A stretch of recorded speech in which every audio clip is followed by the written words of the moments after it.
Hello guys, welcome back once again to my platform. It is a very sad story that I have brought to you. This story happened in Italy. As you are looking at the screen, this very young man here has been, killed by some criminal elements in Italy. I'm going to narrate to you what happened to him in the city of Tortona. That is where it happened, the region of Alexandria. This young man made his journey from Cameroon into Libya. Then from Libya, he passed through every stress and all that, crossed the Mediterranean Sea and arrived in Italy.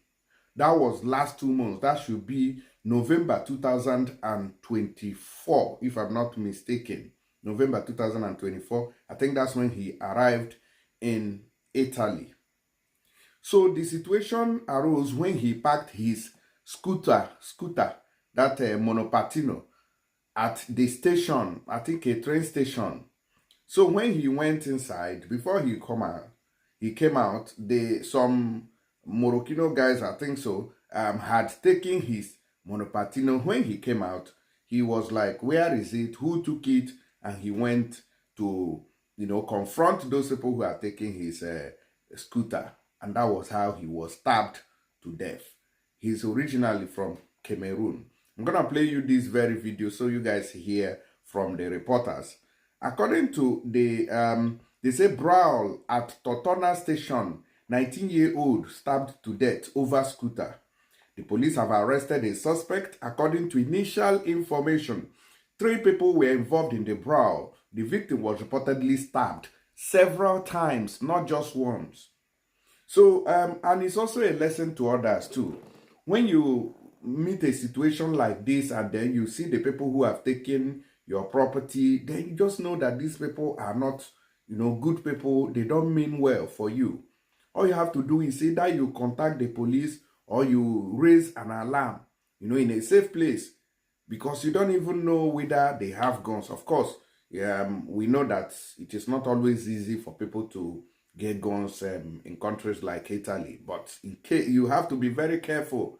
But there are a lot of people using daggers and cutlasses and other dangerous weapons, so you have to find a way, stay afar. If they have not gone out, then raise alarm or contact the police and say, look at what's going on, so they can intervene. But this guy went to confront those guys, and I'm not sure that he's looking that huge enough, to defeat these 3 people who stole his scooter.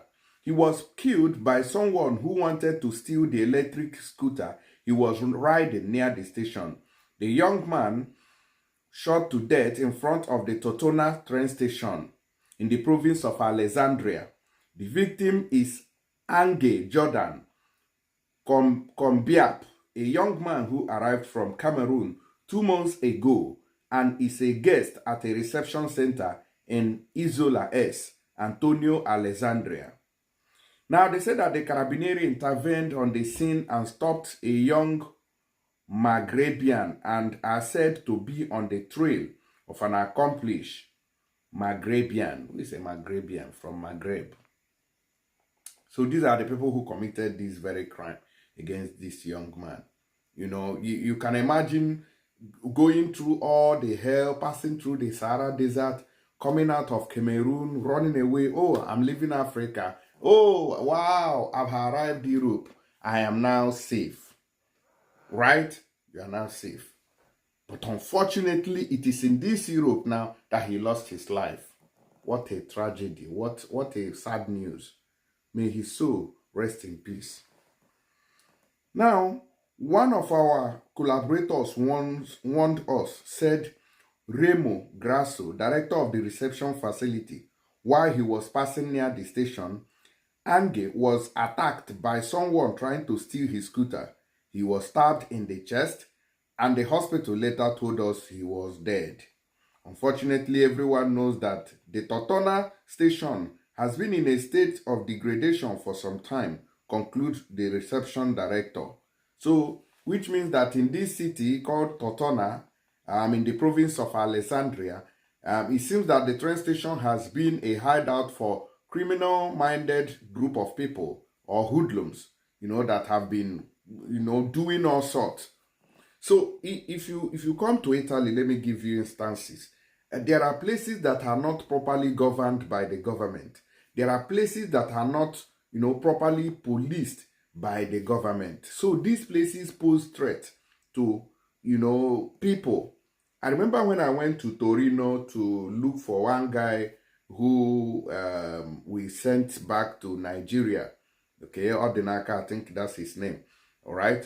So he wasn't doing well because he was in Torino. I think maybe all those smoke entered his head and then he began to act abnormal. I don't know which one. I've been a village people anywhere. So we went there. So there are places where we went to and you realize that people are there selling market and all the rest of it. So those places, you have condemned people. You have people who the government have gotten tired of and they just leave them there. So what does these people do? They constitute nuisance. They can do things, that you can never imagine. You get what I'm saying? So there are cities like that in Italy. I don't know about the Tortona. So, but the person who is in charge of this guy's camp, told the news agencies that the train station has been a kind of a place that it was no longer conducive for that very open atmosphere where people can go and feel 100% safe. You get the point. So the victim had lost his brother who died of starvation while trying to reach Europe. Now, when he also got here, they also killed him. You can imagine there. They say that Ange Jordan, who was originally from Cameroon, he had arrived in Italy a few months before, and in Libya he had buried his brother, who had died of exhaustion during the crossing in the Sahara Desert.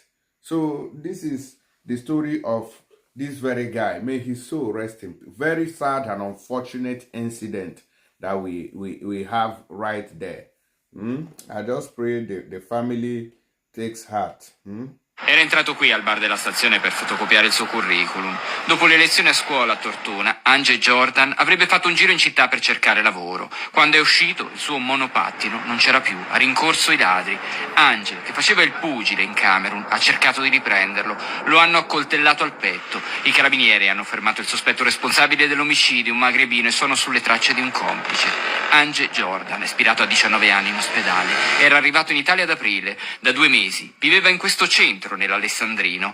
In Libia aveva seppellito il fratello morto di stenti inseguendo un futuro in Europa. Ange ha dovuto attraversare il Mediterraneo da solo. Parlava già italiano, cantava e inseguiva un sogno, racconta commosso Remo Grasso, direttore del centro di accoglienza. Aveva questo sogno di diventare pugile perché aveva fatto un po' di pugilato in Camerun e noi stavamo prendendo accordi con una palestra della zona qui per iscriverlo. Lui, che si occupa di migranti, denuncia il degrado in questa come in tante stazioni. Degrado, spiega, perché chi vive ai margini non viene più seguito, non c'è una rete sociale e politica, e così a terra restano solo le poche tracce di Ange Jordan, un berretto, un auricolare, mentre la famiglia in Camerun ancora non sa che quell'unico figlio sopravvissuto alla traversata ha perso la vita per un monopattino. Alright guys, so that's the story of this very guy from Cameroon. He left with his brother. Unfortunately, the brother was lost in Libya and he buried him right there. Then he now, after all odds, he made it to Italy, and here again, another tragedy. My God, this is a very sad story. May his soul rest in peace. That's all we can say for now. I'll see you guys on the next video. So don't also forget that if you want to send money to Nigeria, you can use tap send to do that very transaction using my promo code to get all the benefits accompanying it. All right, I'll see you guys on the next one. Thank you, and share this video as a lesson to others. He's new to Italy anyway, so he may not understand a lot of things going on.